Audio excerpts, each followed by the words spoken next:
Pemerintah Tiongkok baru-baru ini mengeluarkan himbauan kepada warganya untuk menunda perjalanan ke Jepang.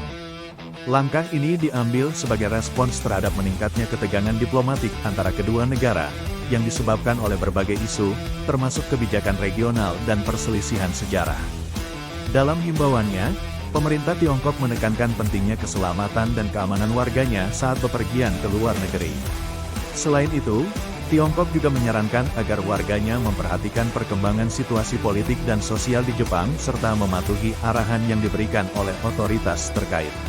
Keputusan ini diharapkan dapat menjaga hubungan bilateral tetap stabil sambil melindungi kepentingan nasional dan keamanan warga negara Tiongkok di luar negeri.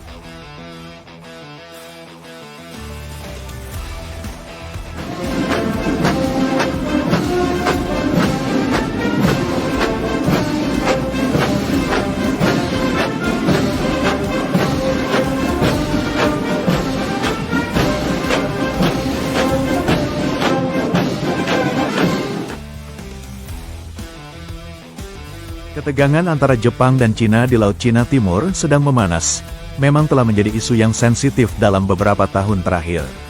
Perebutan wilayah ini terutama berpusat pada Kepulauan Senkaku, yang dikenal sebagai Diaoyu di Cina. Kedua negara mengklaim kepulauan ini dan perairan sekitarnya sebagai bagian dari wilayah kedaulatan mereka, yang mengakibatkan peningkatan ketegangan militer dan diplomatik. Konflik ini bukan hanya tentang klaim teritorial, tetapi juga terkait dengan sumber daya alam yang potensial di bawah laut, termasuk minyak dan gas.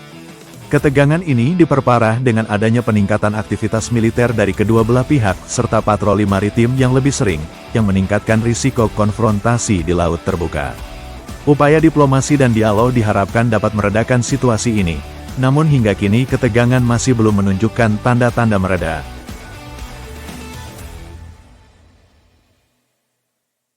Perdana Menteri Jepang baru-baru ini mengimbau warganya untuk tetap waspada di tengah meningkatnya ketegangan dengan Tiongkok.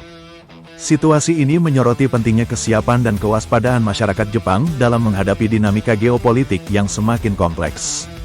Ketegangan ini juga mendapat perhatian dari Presiden Amerika Serikat saat itu, Donald Trump, yang memperingatkan Tiongkok tentang tindakan-tindakan yang dianggap provokatif. Komunikasi diplomatik dan upaya menjaga perdamaian di kawasan menjadi sangat krusial dalam meredakan potensi konflik dan memastikan stabilitas regional. Dengan demikian, kerjasama internasional dan dialog konstruktif diharapkan dapat menjadi jalan tengah untuk mengatasi ketegangan ini.